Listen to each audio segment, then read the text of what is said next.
Hey there, today I am sharing travel tips for autistic passengers going through the TSA line in airport security. If you fly with a family member on the autism spectrum, the TSA officer that I interview is trained for autistic passengers, adult or children, PTSD passengers, passengers who have mobility issues.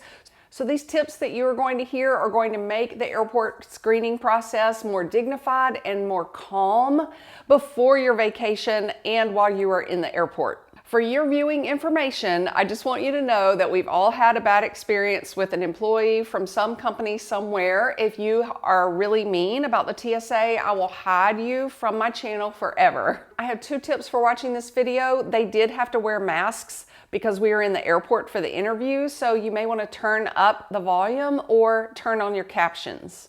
We all know that every single passenger, even with a disability, has to be screened for safety. They want to find any weapons or just protect crew, airport employees, and passengers. And they have creative ways to assist you if you're flying with a family member with a disability. Here's a snippet of what parents need to know before they get to the airport. It's really important for parents of children with autism or family members with autism to understand the process and to really understand everything that's going to happen when they come through the checkpoint.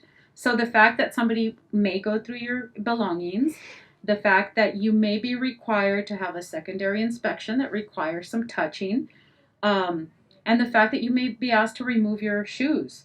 Additionally, it will be loud. There's lots of people, so it may be crowded.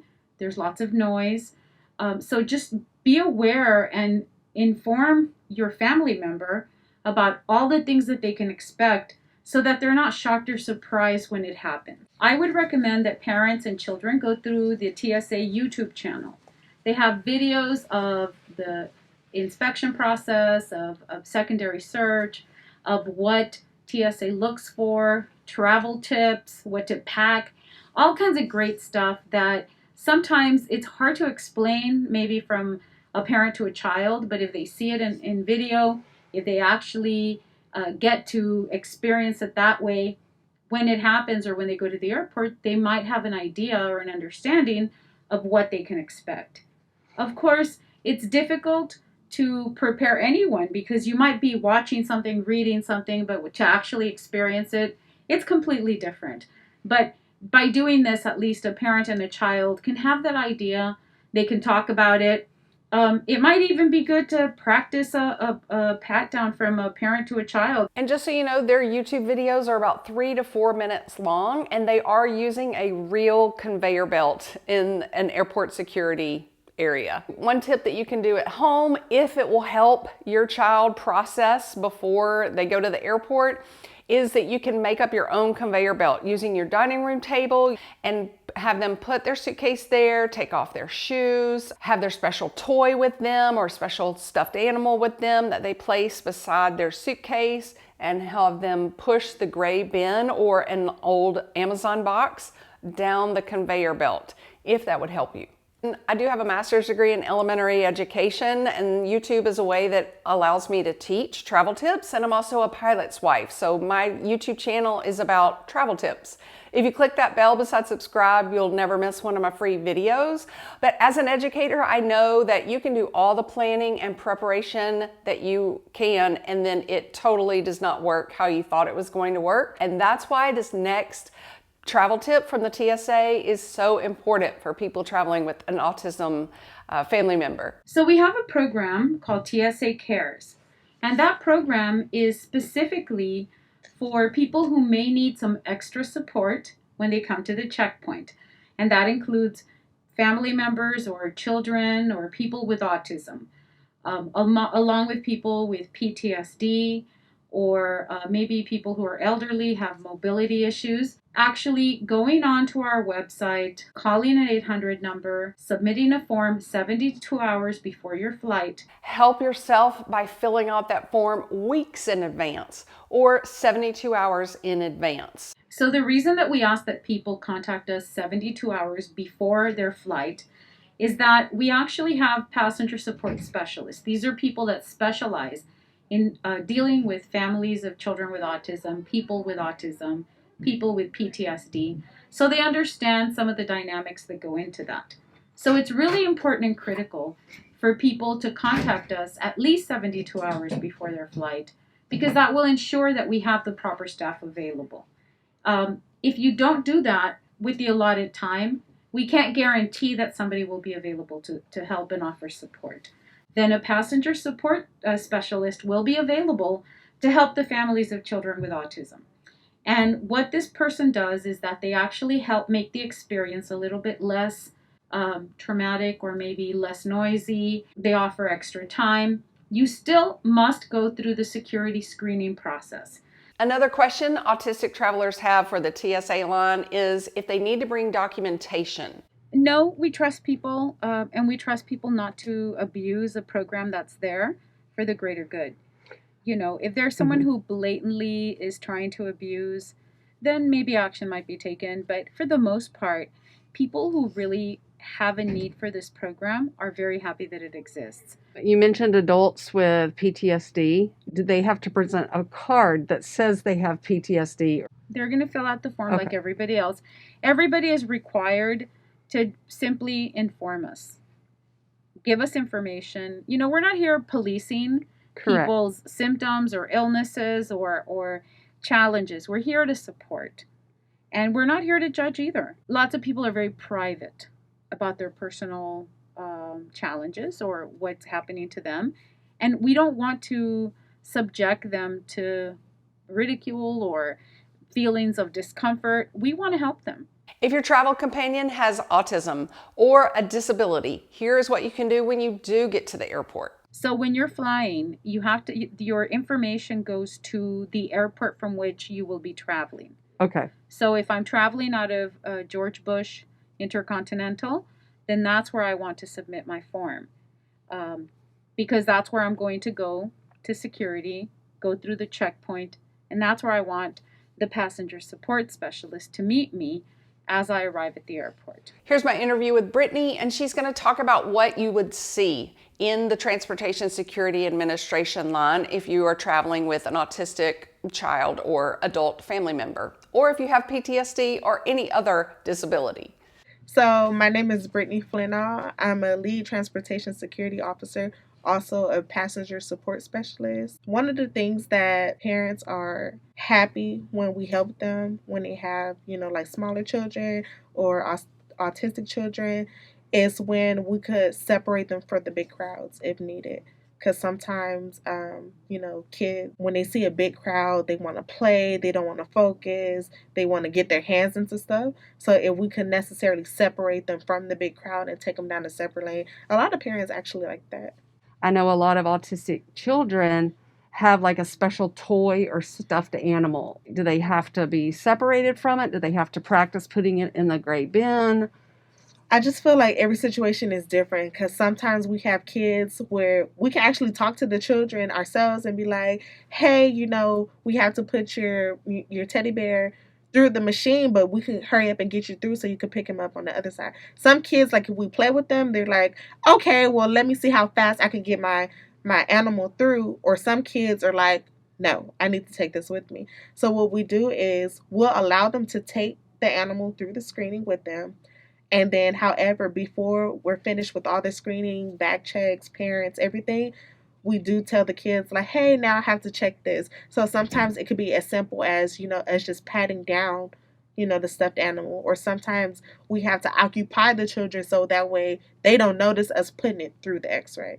So it depends on, I guess, the density. It depends on the item, but there's ways around it. That's great. One of my Instagram followers said that one thing that worries him is being separated from his wife in the TSA line. So the thing about it is when it comes to family, especially immediate family, we don't separate them. They're supposed to be able to stay with their traveling companion, their kid, whoever is a part of their party is supposed to stay together. So if we need to take them all down a separate lane, they're going to stay together. So basically what we'll do is we'll put all their stuff through the x-ray at the same time. it depends what the husband or the wife, the companion has to go through. So whether they have to get pat down in a wheelchair, whether they get to go through our walk through metal detector, or they have to go through our body scanner, it depends. But we'll just talk to the person like, okay, your wife is going to stay here with you. However, do you want her to go ahead of you, or do you want her to go behind you? However, if we have to take this person in through the our gate because they have to be patted down in the wheelchair, the wife does have to go through the body scanner. So we just let the person know, like, hey, she's going to be right here with you. However, she has to go through this first before we can move forward. So we'll screen her first before screening him, so that way they can stay together at all times. What if you have a child who does not like to be touched? So for anybody who doesn't want to be touched, whatever the reason is, we do offer them a private screening room, or we offer them, like I said, a separate lane to where they could be away from the public, but majority of the time it is the private screening room. And we just explain to them, like, I do have to pat you down. We do have to do this process, but we try to make it a fun process and an easy process so they know, like, they don't feel overwhelmed. So maybe we break the steps down, like, okay, I'm going to start with your head. Mm-hmm. Now this is what I have to do next. So they know every step of the way of what's going on. They don't feel like they're being touched out of place because we're walking them through it. Okay. And then sometimes we do have instances where when we touch someone, they be like, don't touch me. So we just take a step back, let them get comfortable again, and then move forward. So it's just a patience thing. Mm-hmm. One thing I thought of after hearing the heart of this TSA officer and the TSA representative, Patricia, was that a lot of them do not get a thank you. You are so overwhelmed feeling getting your child or family through airport security that you forget to say thank you. And then later you are so appreciative. And here's how you can say thank you. I was so surprised. Some of the checkpoints have thank you cards. So if you have time to do it right then and there, you can actually fill out the card. Or you can go on TSA.gov and you can just put in, the airport, if you get the officer's name, if you get the checkpoint, all this information, you could put it on there and it goes, nationwide. So like our headquarters and stuff, and then it finally goes to our airport, and that's how they get the recognition. Sometimes people with disabilities have a lot of medicine, and we want to ease your mind about bringing all of that medicine through the TSA line. This quick little travel tip might help you. In a regular liquids quart-sized bag that every passenger is allowed to take through carry-on bags, you have containers of liquid that have to be 3.4 ounces, or the container can be smaller than 3.4 ounces. Like I pack in little containers like that size, or travel size containers. But if it is for medical reasons, those liquids are allowed. The TSA does not care about dry medicine, so those can be packed anywhere and they do not need to be pulled out. But if it is liquid medicines, they are allowed. They want them packed separately from your regular liquids bag, if that makes sense. All right, here's what Brittany says. When it comes to medication, some people don't want their medication to go through the x-ray. We have another way of screening their medication. So if they don't want it to go through x-ray for whatever the reason is, we can also hand check it. And what basically that is just us doing inspections on it, making sure, there's nothing out of the ordinary, with this medication. And we just check it and go from there. And liquid, if it's a liquid medicine, it doesn't have to be in the regular liquids bag, right? No. Okay. Yeah. No. And do you want it in a bag? I always suggest taking any liquids out of your bag. Because one, it makes it easier for us, so we don't have to go all the way through your bag. Not saying that's a problem, but it also makes the process faster for you. So we don't have to take stuff out of your bag. We can just focus on the item that we need to focus on. So if you can take it out the bag, that'll be great. Here is one very helpful travel tip from the TSA about traveling with an autistic family member or a family member with disabilities, and you cannot have time to fill out that form. One thing a lot of people don't know also, and this just happened recently, a parent came through with the child, a grandmother came through with her child, and she didn't have a PSS. But when she got to the front of the line, she was like, she explained the situation. She was like, is there somebody that can help me with her? She explained that to the very first step of screening. So sometimes you have to take last minute flights. Like she literally booked her granddaughter that morning to come back with her. So she didn't have the appropriate time to call for a PSS, but when she told them the situation up front, we were able to find a PSS, which was me, on our floor, and we were able to help her through the screening. Yes. So a PSS You is got to write it down too. a passenger support specialist. So when it comes to passenger support specialists, all we do is we look for people who needs assistance. So they reach out to our airports. They tell us what situations they have and what they need assistance with.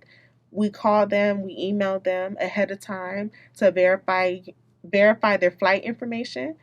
And some people, they'll meet them at the very front of screening. But me personally, I like to go out to the ticket counter and actually get them and take them all the way through the process to help them a little bit faster. That's so wonderful. It's such a gift. I'm glad that Yes. that they are paying You people, can see her calling professionals. nature anyway. Yes. Yeah, the way you're talking and everything, it shows It's you just care. great. Yeah. So they are not surprised. I travel through the TSA line and sometimes my pre-check does not show up. And so I have to go through the regular security line. I have forgotten that I had a half full bottle of water in there. I get so mad at myself. I feel like I'm in a hurry. I'm stressed beforehand. And this video, the interview with Brittany and Patricia, this is going to ease your mind. Don't be in a hurry. Don't be embarrassed about any behavior that you might see. It's not going to shock them. They have seen a much worse than your family member, okay? They are prepared to assist in any type of behavior that you might not be aware of or ready for. We want you to be more at ease knowing that they are going to do their best in a dignified way, in a respectful way, and that they are creative because they have been professionally educated on how to assist with this. I'm going to leave the link for that form to fill out and some other links for you, some YouTube videos to watch about the screening process in the description box below. You get to that with the upside down caret, depending on how you are watching me or what device you're watching me on. And or the words show more will take you to the description box. Now, if you need to know prohibited items or how to pack or what things are not considered a liquid, like antibacterial wipes, they are not considered liquids. I will link those videos as well for you. I have lots of packing tip videos and ways to get through security with the way you pack in a much smoother way. Thank you for your time. Happy Autism Awareness Month in April, and I hope you have a very kind process in the airport when you travel.